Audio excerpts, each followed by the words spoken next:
Good afternoon, and welcome to the American Antiquarian Society's virtual book talk with Katie McGettigan about her brand new book, The Transatlantic Materials of American Literature, Publishing U.S. Writing in Britain, 1830 to 1860.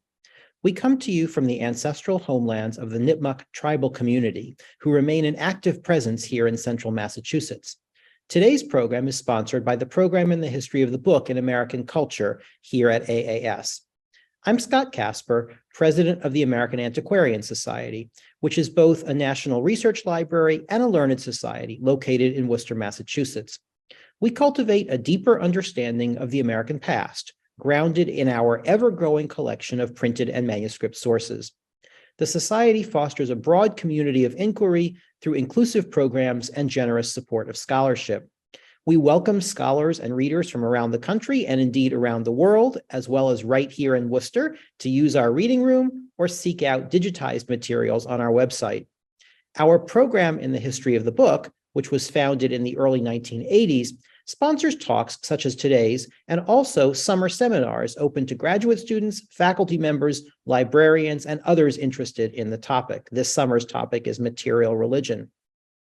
Throughout today's program, my colleague Jen Trentley will post links and notes in the chat, including how to use the Q&A function to ask questions of our speaker.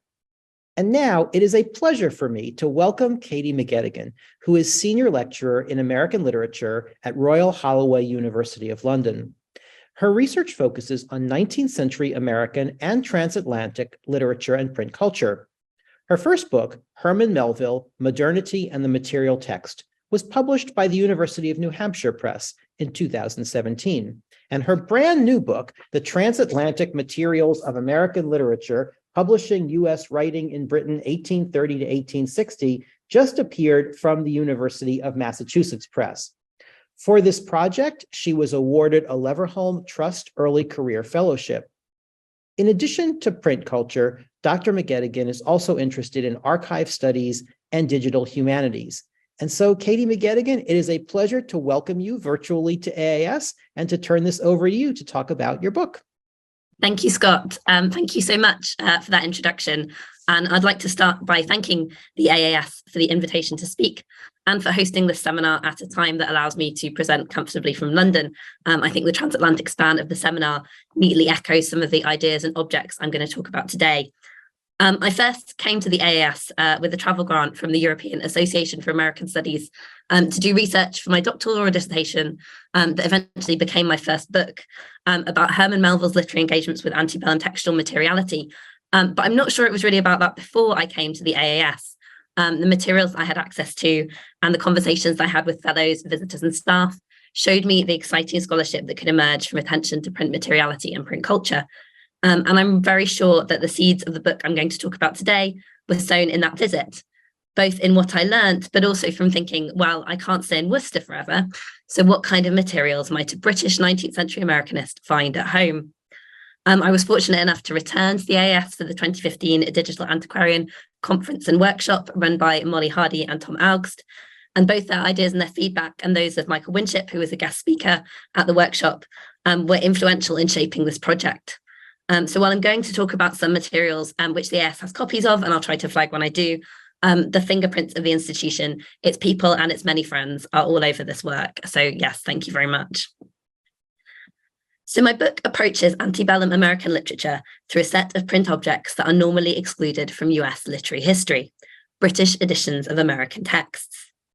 Through analysing the networks, exchanges and print objects that circulated US writing on the other side of the Atlantic, I argue that British publishers and the material texts participated in the production of a national American literary field. As they printed and reprinted US texts in an array of forms, British publishers staked out geographical, political, and aesthetic territories for American letters. Their editions championed individual US writers, endowed US texts with different forms of authority and value, and intervened in debates about the nature and future of American writing, authorship, and print culture. Working in dialogue with US writing, British print authorized with more or less success competing conceptions of an emergent national tradition and the terms under which its texts and writers should be valued in Britain, the United States, and the wider world. And I'm just going to pause here and share some slides.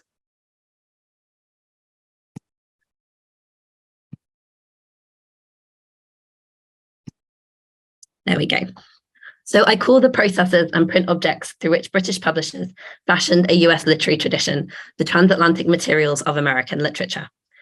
This term is intentionally capacious, drawing together print materialities of different orders and scales. It encompasses British editions of US texts, but also the material processes and trade relations through which they were produced, so methods of publication and dissemination, shipping of books and manuscripts across the Atlantic, and trade agreements between US writers and British publishers. It also invokes the wider material conditions under which British editions of US texts were produced, so technological developments in book production and expanding and diversifying reading public in Britain, shifting international copyright laws and trade conventions. These distinct yet interlinked materialities together produced a fertile transatlantic terrain on which various models for an American tradition could be cultivated. To tell the story of how British publishers and print defined and authorized American literature, I offer a new history of the multifaceted publication and dissemination of US writing in mid-19th century Britain. British publishers issued US texts in cheap paperbacks and in costly illustrated editions. They located them alongside British writing in publishers' series and gift books, and reprinted them in American magazines published from London. To reconstruct the trajectories of individual authors, texts, and publications, I closely read British editions of American books, alongside authors and publishers' correspondence, publishers' archives, trade journals, and literary periodicals. I combine this study of print culture with literary criticism to produce a layered book history that explores the trajectories and legacies of individual texts and books, as well as their place in a wider print culture. My readings present British editions of US texts as complex acts of reception that engage with US authors' visions for and disputes over the best models for a national American writing and print culture. By applying sustained attention to these texts, I seek to retrieve them for American literary history and to restore a thick materiality to histories of transatlantic print and literary culture that I think is often absent in otherwise excellent scholarship that often projects the Atlantic as a conduit for imaginative exchange between authors and for the transmission and transformation of figures, tropes, genres, and structures, rather than as a space for the transmission of texts and their transformation in print. So I'm thinking here about work by Paul Giles, Susan Manning, Amanda Claybore, and obviously also Paul Gilroy's amazingly influential Black Atlantic. All of these works are really important and have been really important for my study, but they tend to start from a kind of assumed position of the transmission of text across the Atlantic and don't really interrogate how that took place. So the British book trade, I argue, and its editions participated in the production of American literature as what literary sociologist Pierre Bourdieu calls a field, a relatively autonomous area focused on a particular specialized interest, differentiated from other fields managed by consecrating authorities. Traditionally, literary fields have been mapped to nations, but as Giselle Sapiro argues, such anchoring has, for a long time, concealed the transnational history that underpins the formation of these national fields, as well as the exchanges that have contributed to their evolution. Britain's place above the United States in what Pascal Casanova calls the hierarchy of the literary world meant that publication in Britain itself had a consecrating power. As Joseph Resek observes, London publishers offered US writers profit and legitimacy, and so those writers developed literary strategies to guide their fiction into this vital market. However, rather than focusing on how authors tailored their writing to the expectations of British publishers, I analyse how British publishers' material text scaffold US authors' struggles for position in the emerging field of American literature and produce cultural value for particular works, models of authorship, genres, and aesthetics. The authorization of American literature through British print was heterogeneous and speculative. British publishers and print sustained and furthered a variety of visions for what national American literature was and could be, at a moment when the shape of US print culture was in flux and the forms and subjects of US writing were insistently debated. They advanced ideas of American cultural nationhood as variously cosmopolitan, polyphonic, and sentimental. They mapped new territories for national writing and located American nationhood in threshold and frontier spaces. These interventions flowed back into the United States, sometimes physically in the form of imported British editions, but more often textually, as US writers imaginatively remediated their appearances in British print, and US critics turned to British publishers and their print objects when discussing the present state of and possible futures for American letters. So the transatlantic materials of American literature do not produce a single ideal of American authorship, a defining aesthetics, or a consensus on American literature's proper subjects. Rather than advancing literary nationalism, a phrase that suggests a coherent ideology that links literary production, geographic location, and group identity, I think British publishers and their print objects participated in the always unfinished business of producing nationhood, defined by Timothy Hampton as the struggle to determine language, space, and character, and define their interaction. In doing so, they echo an antebellum writing characterized by the seeking after, rather than the achievement of, something characteristically American. As Edgar Allan Poe observed in 1845, much has been said of late about the necessity of maintaining a proper nationality in American letters, but what this nationality is or what is to be gained by it has never been distinctly understood. British publishers could provide space for US writings that critiqued the making of US nationhood.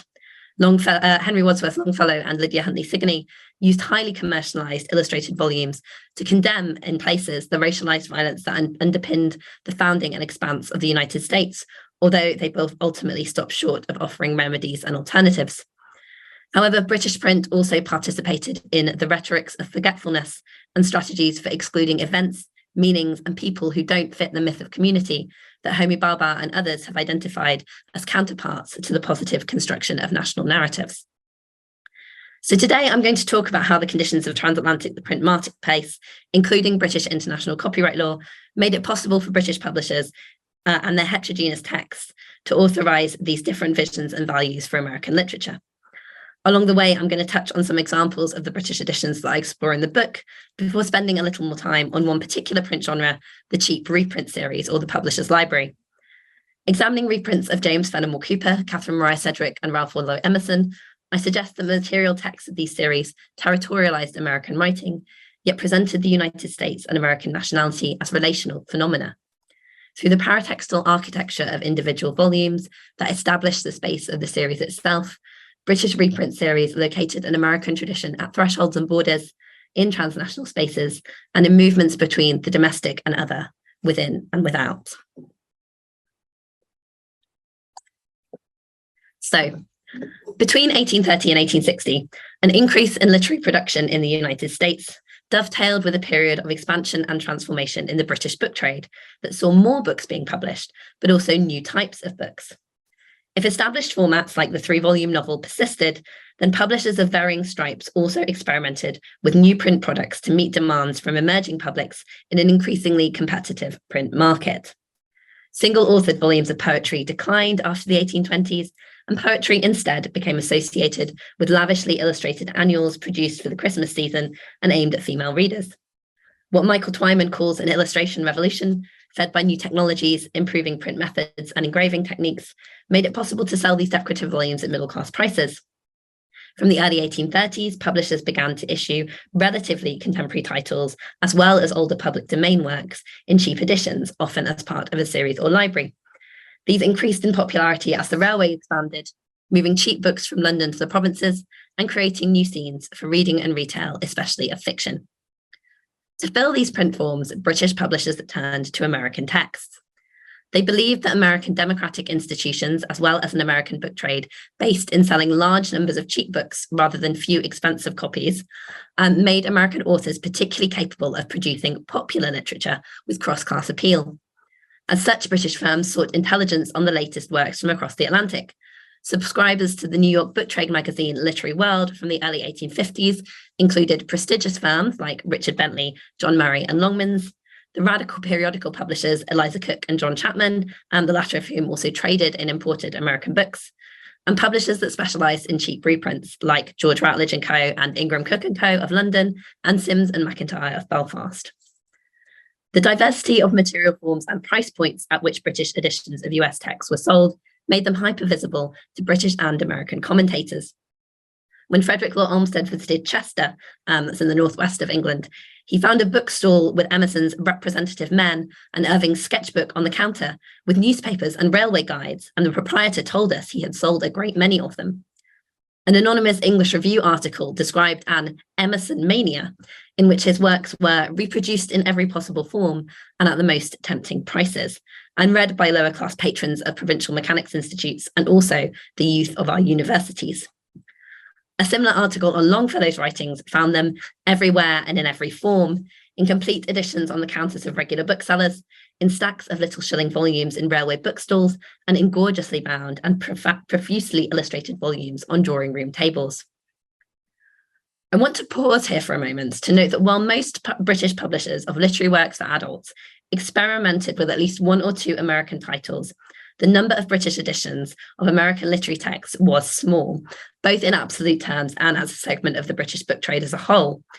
The best primary source for establishing which US texts were issued by British publishers is the trade magazine Publishers Circular, which commenced in 1838 and was issued by Sampson Low, who was the London agent for the Harper Brothers and a publisher of US texts in the 1850s onwards. So he's someone who's paying considerable attention to the transatlantic trade. Between its first complete year of publication, 1839, and 1860, the circular contained 1,111, that's pleasingly round, notices of American fiction, poetry, essays, travel writing, and biography aimed at adults and published by British houses. The trend for those is shown by the orange line on this graph. Importantly, this isn't 1,111 different titles, as it includes editions of the same text by different publishers announcements of their own second, expanded, or illustrated imprints.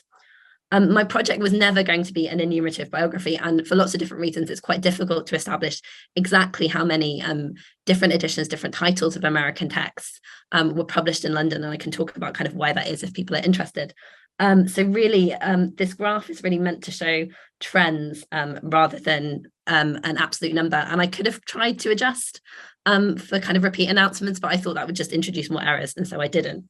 So yeah, I present these figures really to show a trend of steady growth through the 1830s and early 1840s, a sharp rise through the later 1840s, steady growth, a peak in the early 1850s, with the unprecedented success and extensive reprinting of Stowe's Uncle Tom's Cabin that's been analysed by Sarah Meir, Claire Parfait, and Michael Winship, among others. And then, although it's not shown on the graph, really, there's a decline that begins in the late 1850s and then continues quite sharply into the 1860s for various reasons involving the Civil War, but also kind of an economic decline in Britain and a general downturn in the publishing industry there.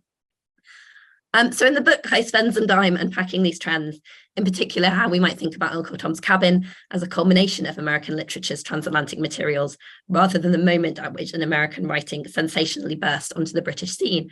And I'm happy to discuss them further in questions. But for now, what I want to take forward is that this period, the mid-1830s to the mid-1850s, where we see this kind of rise before a decline, maps onto a period of uncertainty and instability in British international copyright law that encouraged the British publication of US texts and facilitated the authorization of American literature through its transatlantic materials. So in 1835, the British courts ruled that a foreign work first published in Britain could be protected by copyright. As important as this ruling was, it really kind of basically reinforced what were already existing extra-legal agreements between reputable publishers who treated foreign works printed from advanced sheets, so that's proof sheets sent over to be published in advance of publication at home, as the exclusive property of whoever issued that edition. Such editions were advertised as authorized or author's editions, and American authors who secured these were often paid for those sheets, and sums varied from tens of pounds, so not very much, to hundreds of guineas if you're Washington Irving. These authorized editions circulated alongside two types of unauthorized reprint. So first, any text published first in the United States was in the public domain, and so could be reprinted without permission or payment. And this helps to explain why US texts were so popular with publishers who were seeking materials for new formats, because essentially they could attain materials that they knew were popular with audiences for no money. Second, and from the mid-1840s onwards, some British publishers began to test the consensus that prior publications secured copyright by reprinting US texts that had already been issued in authorized editions. After much back and forth on this legal question in the late 1840s and early 1850s, the House of Lords, which was then the highest court of appeal in England and Wales, ruled against foreign authors in a case called Jeffreys v. Boothie of 1854, establishing that a foreign author could only claim copyright in Britain if he was resident in British Dominion at the time of publication. Publishers did continue to issue authorized editions from advanced sheets, But really, that only secured them kind of time over competitors. It didn't get you a copyright unless you could persuade your author to travel to Britain or later to Canada, they worked out. So this division between authorized and unauthorized editions was fiercely policed by publishers who dealt in them, especially Richard Bentley, whose litigious nature led him to pursue through the courts any publisher who he believed impinged on his American properties, which is one reason why he was so popular with US authors. His fierce attempts to defend copyright were cited in American debates over international copyright and culminated, I think, in his gorgeous edition of Herman Melville's Moby Dick, published as The Whale, which I read as a material defense of authors' rights and a celebration of Bentley's short-lived legal victory over the reprinters, which coincided with the publication in 1851.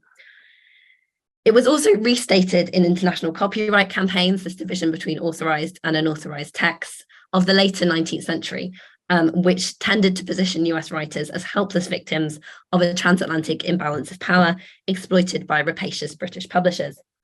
And I think it's been further reinforced by especially textual scholarship based on the Greg Bowers method of scholarly editing that positions unauthorized editions outside a work's history in an attempt to reproduce the author's final intentions. So most of the limited scholarship on the transatlantic publication of US writing follows this division too. It tends to explore how US writers sought authorized editions and the outcomes as a position sort of a success or failure. But such a division isn't representative of a transatlantic literary marketplace in which many publishers dealt in both types of edition. The distinction between unauthorized and authorized editions also works less well for texts like magazines, miscellanies, and anthologies that had different relationships with authority and copyright. To give an example, one of my chapters explores the ways in which publication in the gift book Forget Me Not enabled Lydia Huntley Sigourney to extend the national political work of her sentimental verse. Sigourney's contributions to Forget Me Not were authorized insofar as she's invited to send poems in return for payment, and she's delighted to appear in an annual whose previous contributors included Robert Southerly and Letitia Elizabeth Landon.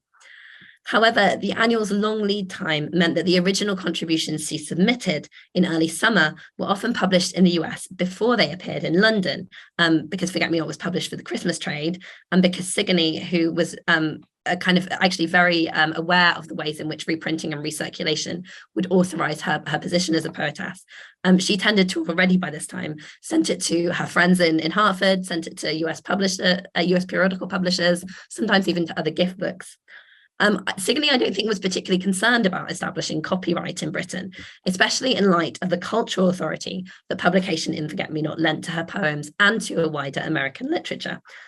Describing Sigourney and her fellow poetess Hannah Flagg Gould as holding distinguished rank in the literature of the United States, Forget Me Not confirmed that America had a literary culture and validated the hierarchies that it had established. Even for single-authored volumes, a definition of an authorized edition tied to copyright and prior publication fails to encompass the myriad ways in which American authors and British publishers sought to legitimize their circulation and to authorize US writing. Black writers in particular are not found in the list of established literary publishers who dealt in advance sheets, in part because those publishers generally had relationships with US publishing houses who were reluctant to publish on the slavery question, but also because Black abolitionists chose actively to collaborate with publishers connected to anti-slavery networks rather than book trade luminaries. So my final chapter explores how Frederick Douglass and William Wells Brown maintained control of the authorized but not copyrighted British editions of their narratives. So these are first published in the United States. And they did so by acting as distributors and co-publishers of the text in Britain. And I'm really interested in the ways this gets kind of inscribed in the paratext, and also in paratext across editions. So William Wells Brown's author's preface, which replaces the preface of white abolitionists, he not only writes that, but he also sort of signals his location moving from Dublin to Newcastle. So he's giving himself a kind of mobility that he's denied in the United States, and that then anticipates the kind of touristic mobility that he projects in his travel log 3 years in Europe.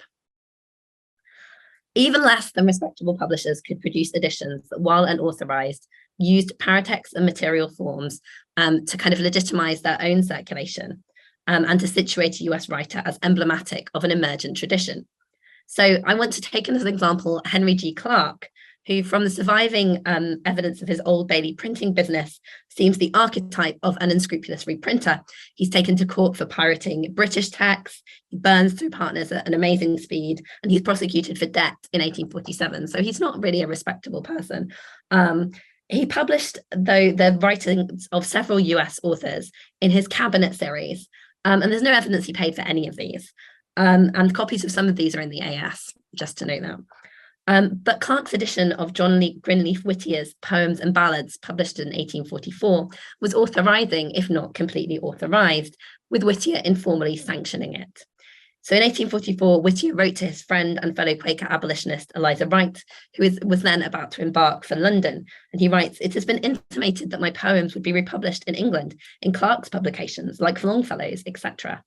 Now, if the deed is not done when they arrive, will they take the trouble to see Clarke and let him publish a volume under thy superintendence?"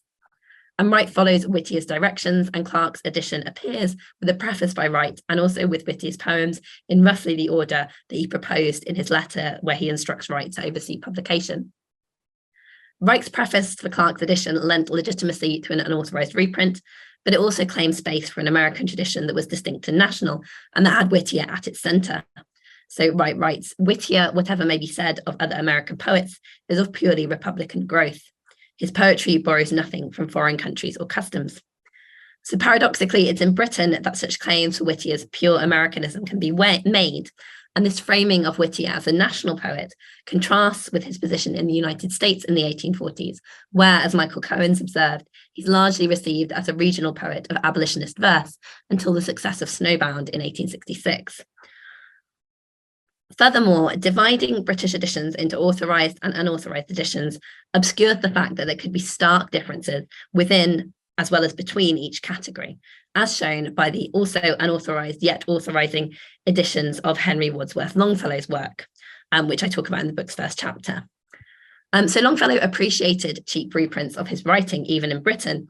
In a letter to a British friend about the reprinting of his work in Clarke's series, Longfellow observed that books like Clarke's, like light and well-trimmed vessels, run far inland up the scarcely navigable streams, where heavier ships of the line cannot follow them. So he there transforms a pirate publication into a vessel by which he might navigate into emerging working-class publics. Yet Longfellow also rejoiced at the publication of a lavishly illustrated reprint, although one that was also unauthorized, of Evangeline by London publisher David Bogue. Advertised at the middle-class price of 10 shillings and sixpence, Bogue's Evangeline was a lovely object, sporting generous margins, a decorated cover, and festooned with illustrations by leading Victorian artists Miles Burkitt Foster, Jane Benham, and John Gilbert. Reviewing a copy of Bogue's printing issued under the imprint of Longfellow's US publisher, Ticknor, Reed and Fields, and again, these are in the AAS, Graham's magazine observed that the edition showed Longfellow's popularity abroad, and their English origins did not prevent engravings so beautiful in themselves being true to the spirit and characters they illustrate. The poem thus illustrated is more beautiful than ever, Graham's concluded, still an American classic in its English clothes. And in my longer consideration of Bogue's editions of Evangeline and also Longfellow's novel Hyperion, I argue that as well as validating Longfellow's literary prowess, so showing the kind of aesthetic value of his poetry, these British illustrated editions validate his vision for a cosmopolitan American literature. My argument then is that the contested status of copyright for foreign authors between 1835 and 1854 created a generative ambiguity around the authority of British editions of American texts, in which extra-legal and in particular print material forms of authorization flourished. Rather than seeing this period as a copyright window in which some US authors could protect their texts from reprinting, a phrase that I think privileges and naturalizes copyright as the only system by which authority can be maintained, I approach it as a time when British publishers and US authors experimented with various ways of authorizing editions, texts, and visions for American literature. Such an approach is obviously indebted to Meredith McGill's transformative work on the culture of reprinting within the United States. But while McGill analyzes the competition between authors and printers for cultural authority in the US print market of the 1840s, I argue that British publishers of US texts were more likely to claim authority for their own practices by advocating for US authors and authorship. If some British publishers championed reprinting as a democratizing form of circulation, Most of the reprints I examine use features of the material text to claim more authority than their sort of competing editions amidst the disputed copyright status. In the rest of the time that remains, I want to show how a close reading of British print and American literary text that moves across and between different scales and geographies of transatlantic print can illuminate the authorizing work of unauthorized reprints in British publishers' series. Such series are often viewed as merely exploiting the lack of copyright protection and the perceived popular appeal of US texts. But their republication, therefore is not usually considered in close detail, aside from Joe Resek's illuminating work on the way Cooper's revisions for reprints of his works in Richard Bentley's standard novels first tailored them to a British marketplace before being incorporated into US editions. Rather than textual variations, however, I want to concentrate on the paratexts of the standard novels and one of its many imitators, Ingram Cook & Co.'s Universal Library. The title pages, prefaces, adverts, and illustrations that relocated US texts into British series, branding them as part of a collection, also located these texts as purveyors of a national literature, but at the same time materialized nationality itself as a transnational phenomenon. That is to say, British series mapped geographies for American literature that challenged the idea of the nation as autonomous space and suggested that nationhood was, as Laura Doyle describes it, dialectical and dyadic, yet also multiple, circumferential and horizontal. And in doing so, I think British publishers were amplifying ideas of nationhood in the US texts they reprinted, which themselves imagine America as most visible and comprehensible at its borders and at moments when the nation intersects with other local and transnational spaces. So the transformation of British series from repositories of older canonical works to venues for cheap reprints was intimately entwined with the publication and authorization of American literature. And that transformation commenced when, in March 1831, Richard Bentley, in his short-lived partnership with Henry Cockburn, published the first of the standard novel series, a 6-shilling unauthorized reprint of James Fenimore Cooper's The Pilot, first published in Britain and the United States in 1824. A whole contemporary novel, especially one as popular as The Pilot, for 6 shillings was something new. Recent fiction at comparatively low prices, though this was still out of reach for many working class readers. The standard novels also offered the added value of revised texts, new prefaces, and 2 illustrations, creating a series architecture that was echoed by its many imitators. Aside from The Pilot, all of the standard novels reprints of Cooper's works were sanctioned by him and extensively revised for publication, with new authorial prefaces. But this was not the case for The Pilot, which Bentley rushed out to beat a rival Liverpool publisher who was also advertising a series of Cooper's work. Cooper's popularity meant that his inclusion in the standard novels was central to its success and certainly worth rushing this reprint for. As Resek observes, Cooper's inclusion in the standard novels not only elevated and canonized him, it also legitimized and added star power to the series. The newly commissioned frontispiece and title page illustrations, therefore, did heavy lifting in validating Bentley and Cockburn's reprinting, while also situating Cooper and his novel as standard works by relocating them into the series. But the illustrations, I think, also do work to locate The Pilot as a national and perhaps nationalizing American text, even as they disrupt notions of America itself as an autonomous space by gesturing towards an idea of nationhood constructed between different scales. So the frontispiece of The Pilot depicts 2 female leads, Catherine Plowden and her cousin Cecilia Howard, who are young American women taken against their will to England by Cecilia's uncle, Colonel Howard, following a loyalist defeat in the Revolutionary War. In this illustration, Catherine is on the left of the picture as we look at it, looking out of a window, and to her right, Cecilia sits in a chair. Opposite the title page vignette displays a ship sailing towards the left-hand border of the picture. Both of these illustrations then point west on a typical compass, and so back towards Cooper's country of origin, a geographical import that's augmented by the map that hangs on the wall in the first illustration. But as well as pointing to the United States, the frontispiece functions as a response to Sydney Smith's infamous question, who reads an American book? On Cecilia's lap is a signal book that Catherine has created in order to secretly communicate with her American fiancé, Lieutenant Barnstable, via a system of flags. Cooper specifically codes this book as American through references to contemporary debates over the need for an American form of English, with Catherine announcing, "It's a fine thing to be able to invent names and make dictionaries."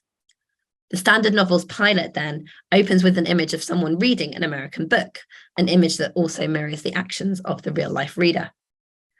And yet, in these illustrations, American nationhood is not straightforward. The westward import of the illustration only gestures towards the United States from a British starting point, foregrounding Cooper's national identity through processes of relation rather than presenting it as an essential situation. Pairing a domestic scene with an image of a ship on the ocean, the illustrations enhance, they imply a connection between these two, as well as an opposition between the liminal space of the ocean and the contested idea of home. In doing so, they amplify the construction of American identity in the pilot, a novel in which, as Jason Berger and Cynthia Scudder-Williams note, Cooper's anxieties about America's path to nationhood run alongside his celebratory maritime nationalism, and in which characters have transatlantic rather than national identities. The pilot, based on John Paul Jones, is a British subject who allies himself with the American Navy. Conversely, Colonel Howard lives in England as a stranger in the land whose rule he upholds so blindly. When his American estates are claimed by Cecilia and her fiancé, Lieutenant Griffiths, the generational shift to those, symbolically at least, who are born in the USA, also transplants a hereditary lineage onto a newly Republican landscape. Even Catherine's American book is a transatlantic production engendered by her entrapment in England, and Cecilia implicitly dissevers Catherine's sign system from the American landscape when she mistakes Barnstable's flags for English leaves, claiming they want the vivid tint which grace the autumn of our own dear America. And this transatlantic production of American culture persists beyond the revolutionary conflict with Britain. In the novel's conclusion, Griffiths, in America, learns the pilot's true identity by reading English prints. American national histories arise from a transatlantic circulation of print that prefigures the pilot's own course. Cheaper successors to the standard novels imitated its inclusion of American books. I think I've skipped a slide.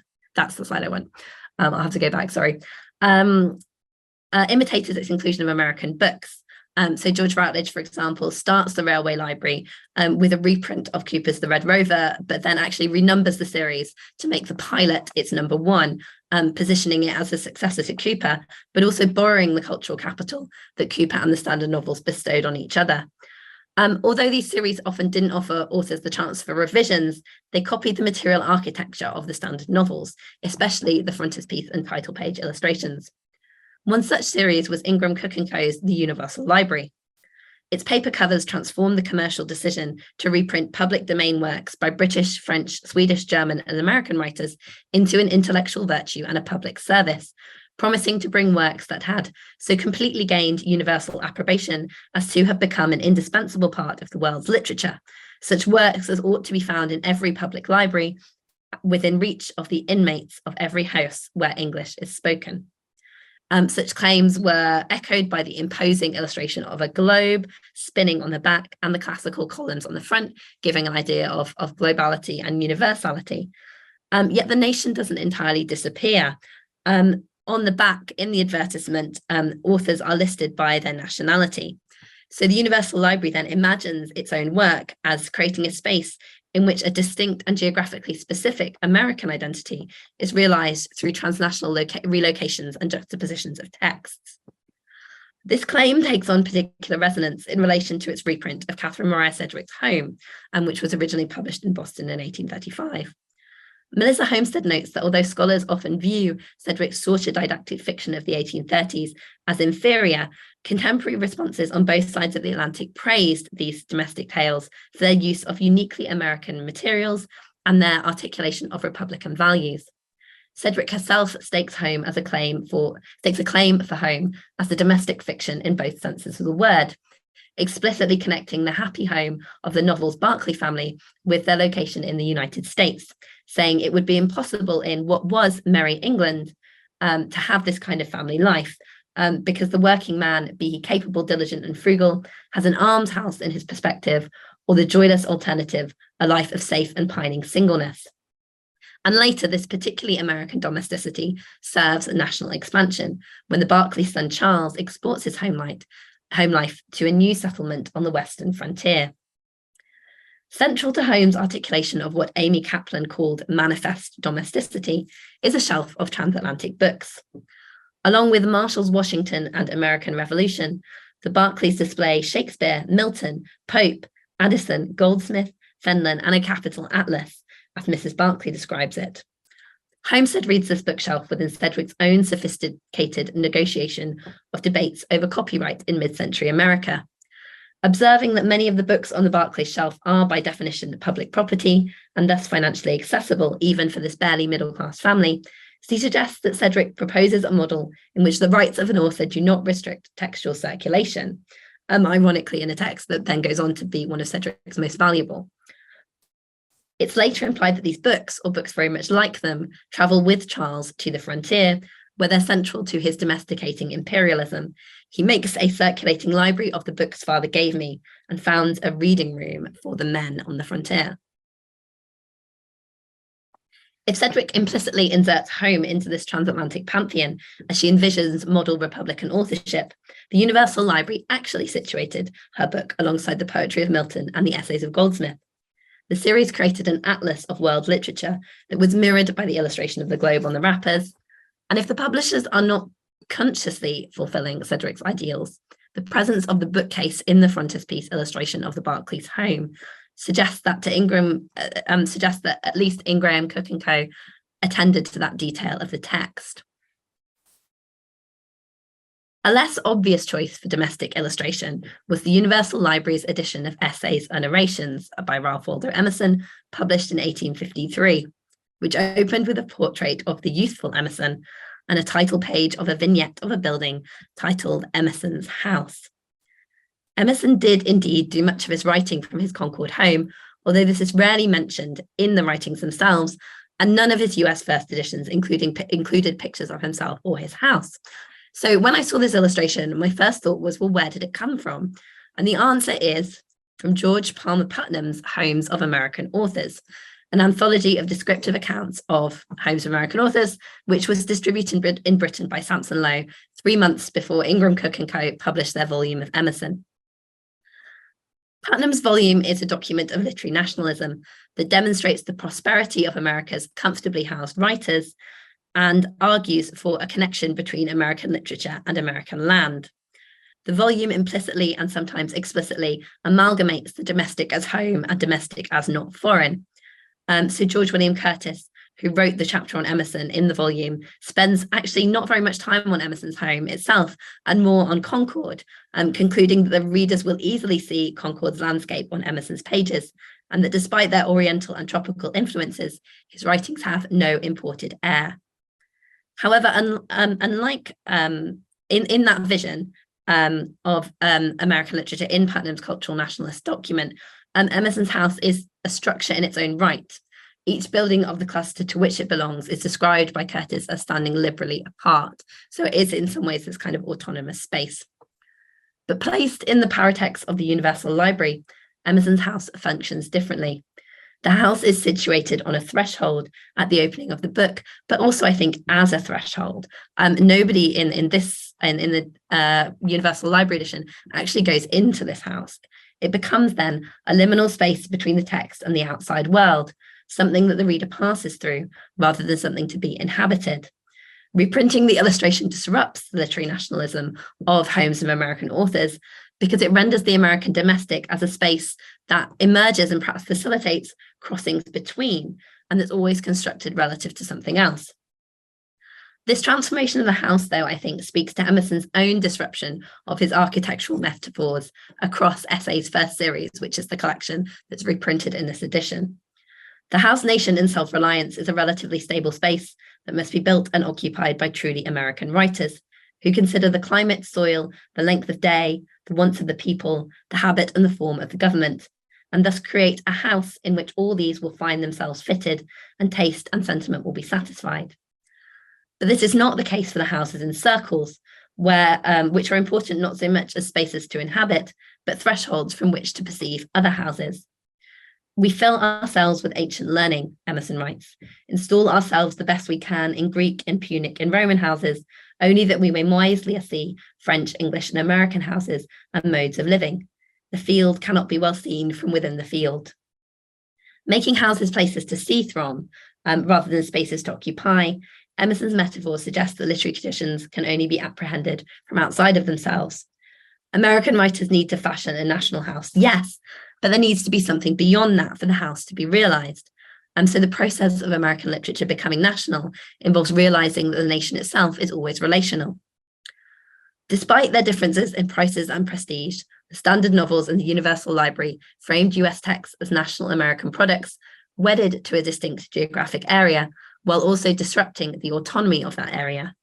They offer a literary nationalism that imagines the nation itself, geographically, politically, and culturally, as continuing really being refashioned in contested borderlands, liminal landscapes, and places far from home. In doing so, these British books reflected a body of US writing that itself offered conflicting pronouncements on what it meant for a person or a cultural object to be truly American, and suggested that the most truly American spaces of all were found at or reinforced by contested borderlands in the middle of oceans or far away from home. But they also reflected a wider 19th century transatlantic print culture in which British print participated in the making and remaking of American literature in ways that my book begins, at least, to untangle. And I'm going to finish there. That is wonderful. Thank you so much, Katie. I enjoyed the book immensely. I invite members of our audience to post questions in the Q&A. And as I wait for your questions, I will start with one of my own. So I'll pick up on this question of series publishing, because I've done some work on series publishing in the United States. And so often the books that are picked up, say, in the Harper's Family Library or the Harper's School District Library are British works that are not subject to copyright. So to some degree, it was a matter of convenience for the American publisher to pick up the British works. I'm not sure that the Harper's Family Library and those libraries are really presenting their works as, a British canon or a British literary thing. So do you have the sense that when the British library series are presenting American works, those are understood back in the United States as somehow creating American literature? How does it get back to the United States that these series are happening in Britain? I mean, I honestly actually don't know precisely, for example, how Whittier finds out that Clarke is reprinting his book. I'm assuming it's part of a kind of general passing of intelligence that's through the book trade. So somebody comes back from London and says, hey, I heard this guy was putting together an edition of your works, or hey, he's advertised it in this other edition of an American book. American writers certainly write to each other about having seen these things and having celebrated them, even in kind of quite I guess the more down market or the potentially less authorizing ones. So there's a letter from Rufus Wilmot Griswold where he talks about one of the American magazines that he's seen and how it's a kind of great triumph. So I think there's that kind of intelligence. In terms of whether they're conscious that they're producing a national tradition, I'm not sure it's that developed. I think they're conscious that there is some kind of consecration in this reprinting, and that they aren't annoyed by it in the ways that I think people have often expected that they would be. There's a sense that if they are giving something away for free, then what they're getting back is a kind of relocation into what is, a pantheon of classic authors. So one of these things about that's kind of paradoxical about American literature not being in copyright is the fact that then it kind of gets elevated because it can be put alongside Milton and Goldsmith. So there's this odd thing about kind of value not quite working as you might expect it there.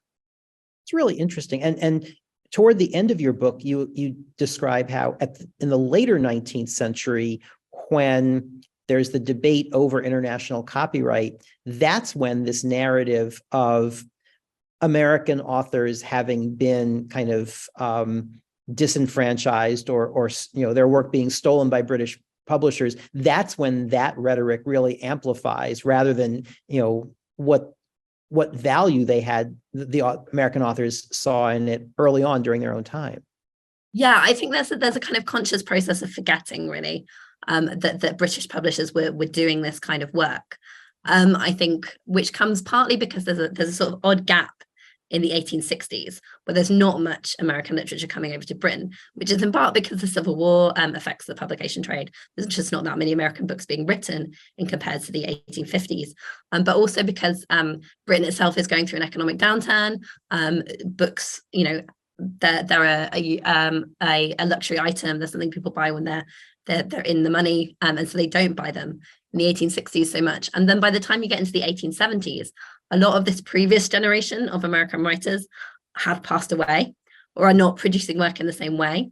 The one who is James Russell Lowell, who's amazingly popular in Britain. He's in Poets' Corner in Westminster Abbey. And one of the things that he manages to do is kind of respin this story and say, oh, Longfellow, he never made a penny, and he was rudely exploited, and he was the most popular poet, and you just trashed him. And that's kind of part of it. It's a convenient fiction, essentially, for Lowell's position on copyright. And once that kind of battle for international copyright really heats up in the 70s, the 80s, and then is finally won in the 1890s, that's the story that gets remembered, and the stuff that happened earlier is kind of forgotten. And that, in a sense, is what you are recovering here in your book. So. Yeah. I found, as I was reading the book, you made a really, what I thought was a really interesting and quite persuasive choice about structure. So rather than structure your book by particular authors or by particular texts, you think about different modes of production or different types of books. So chapter on illustrated editions, chapter on the gift books, a chapter on the American magazines in England, and then the series.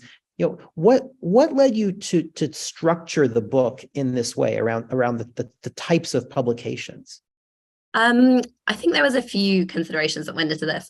One is that if you're trying to choose authors where you have a kind of extant archive that's enough to sustain a whole chapter on their British relations, you kind of inevitably going back to figures like Melville and Longfellow, where these things have been preserved, have been documented, and so it kind of skews the book then in a particular direction, I think. And one of the things I wanted to do was look at a kind of variety of experiences in the British marketplace. So not just the people who managed to make these agreements. I also think that it's a kind of hangover from this idea of the authorized edition, that stuff that doesn't fit into that pattern, so things like gift books, things like magazines, get forgotten. And again, I think it's also a kind of a feature of transatlantic studies too, not just print culture studies, that has tended to focus on fiction. Meredith McGill's collection on transatlantic poetry is one of the few books that doesn't really talk about fiction. And so I wanted to think, well, actually, a lot of the stuff that was coming over and that people were looking at, they would have come across in a magazine, or they would have come across in a gift book. It's not, if we just concentrate on fiction, it kind of reinforces hierarchies. So it was partly kind of expediency of what materials there were, but it was also thinking about kind of disrupting the ways that we've traditionally looked at transatlantic literature, that we've traditionally looked at the literary marketplace, and telling, I guess, a broader story, a broader history about what American authors and British readers and British publishers experienced as American literature and the different material forms that they encountered it in. I think it really works. I like the way. Thank you. I'm pleased. And I really enjoyed the chapter on periodicals. You found 3 short-lived British periodicals that either specialized in or focused on publishing American pieces. And that's just fascinating to have found those, even for that short moment. Yeah. And I'm still not entirely square in my head why people try it then and they don't try it later again. It does seem to be this period where people seem to think that, I guess, these dynamics around authority, this idea that they do have American literature available to them, there's something distinctly modern and novel, that it fits this kind of periodical architecture. Sorry. So yeah, and these things, they only exist for a matter of months, and they don't really leave a footprint. So again, this kind of begs the question of, like, why do we pay attention to these? What's the purpose of them? Do we need to recover these objects? And I think what I wanted to do is, while not making it a story about kind of success or failure, to show that, like, not every experiment works. Like, some publishers really get how to produce American literature and they get it right and it sells and it's really popular. And some publishers try it, and actually for reasons that are not entirely clear, because one of these, The American Magazine, has all the hallmarks of something that should just be really popular, and its editor is kind of pushing it, and it's getting all these wonderful notices in the British press, and then it just folds. So I guess I kind of wanted to include that to also think about, the limits of the material, that sometimes you do hit dead ends, and you sort of have to say, I can make some guesses about why this happened, but ultimately the archive isn't there. Exactly. We have a question from Cheryl Thurber, who writes, you have focused on authors and copyright. I'm concerned with other side of the issue when publishers make agreement to reprint each other's works. The American Sunday School Union and the London Religious Tract Society made a formal agreement to reprint each other's publications. This was about 1860. I think in either case, there weren't royalties for authors. Aside from copyright, were the authors you looked at getting royalties from the publishers of non-authorized or authorized editions? The answer to the second question about whether they actually got any money from these things is, my sense is, not usually. So the Longfellow example, where the illustrated Evangeline is then resold by Ticknor and Fields, so both prints copies with an American copyright notice, with Ticknor and Fields on the front page, and they go back into the US, and he gets royalties from those from Ticknor and Fields, but he doesn't, as far as I can tell, get anything from Bogue. And Bogue was one of the people who was, he's reprinting these things, and he doesn't ask Longfellow's permission before he does Evangeline, but he's trying to be quite honorable about it. There's a story about him turning down Uncle Tom's Cabin because, for example, he thinks it would be a kind of dishonorable thing to issue this in an unauthorized reprint. And I think if he's not giving anyone any money for them, then probably no one else was either. It would have to be in a sense where you sort of maybe paid people something. Longfellow's an interesting example. I guess he would be the person who was most likely to have got money because he's just so incredibly popular. I'm really interested, though, in this thing where British publishers and American publishers swap texts. And I kind of had heard about that happening. And I think it's not something that I delved into, particularly, other than people like Richard Bentley, who try and make agreements with American publishers. He's like, I'll send you my new books and you can send me yours. And that'll be great because we'll both just get these books that we can beat the competition on. And this never really works. Like, he's never particularly happy with the books he gets sent. So these kind of sustained agreements between publishers, which I'm really interested in, it's religious books as well, because there were certain categories of book that I just didn't investigate. So religious books, children's books, medical books, school books, all of these books are also coming from the United States, and I sort of had to draw a line. So I'd be really interested to read more of your work. That would be fascinating. And I'll just ask another question about your final chapter, where you examine how several African-American authors experienced British publication in different ways. And this is the chapter where, rather than looking at just one form of publishing, you look at multiple forms of publishing because African-American authors experience them in different ways. So, for example, Douglas and William Wells Brown are working in either self-publishing or their own distribution and so on. What difference did self-publishing or the author's greater control of publication make for them? I think ultimately it allowed them to have more of a sense of how they were presented in Britain, and also to have more control over their sense of self and their sense of selfhood and subjectivity and authority. As you know, I think my argument really for that chapter is that Douglas and Brown are able to become, I guess, authors in a kind of broader sense in Britain, and this dovetails with work by people like Fionnuala Swilly and Bob Levine about the opportunities that the British culture gave to Black abolitionists. But not all Black abolitionists had that. And you have to come over with money, you have to come over with some sense of what the publishing industry is like, and also as a kind of certain force of personality, I think, that both Douglas and Brown had, and that their relationships with their publishers are much more fraught than the white authors. In some cases, they are trying to do things that their British printers don't want them to do, or that there are these conflicts that are inscribed in the material text. Yeah, my sense is that not Black abolitionists who could self-publish, who had access to this kind of mode of publication, are able to, I guess, claim authority, claim subjectivity, claim a different kind of mobility that they have control over, that those who self-publish don't, who are sort of kind of held up as kind of spectacles, I think. Certainly, I showed right at the beginning the spine of the Sampson Low edition of 12 Years a Slave by Solomon Northup. And Low was a man who, by all accounts, was a deeply religious man, was quite a good man as publishers go. People said at his death, like, he wasn't trying to screw everyone over. He genuinely kind of had more compassion, more charity than most members of the trade. And even he is still kind of putting quite exploitative images of kind of Black bodies exposed to violence on his printed texts. So I think it's only the Black authors who can self-publish that can kind of avoid that. Caroline Schimmel makes the observation, this has such amazing parallels with the issues of the writer's strike right now in the United States, including rights and copyrights. Yeah, that I hadn't really thought about that, but I think it's a really, and all the conversations about, what will AI do to ideas about copyright or ownership, who owns these things that are produced, and whether there are possibilities for, I guess, other forms of authority, and whether writers themselves can gain some kind of ground in this new landscape. And I think, obviously this is how fast things are moving about this now.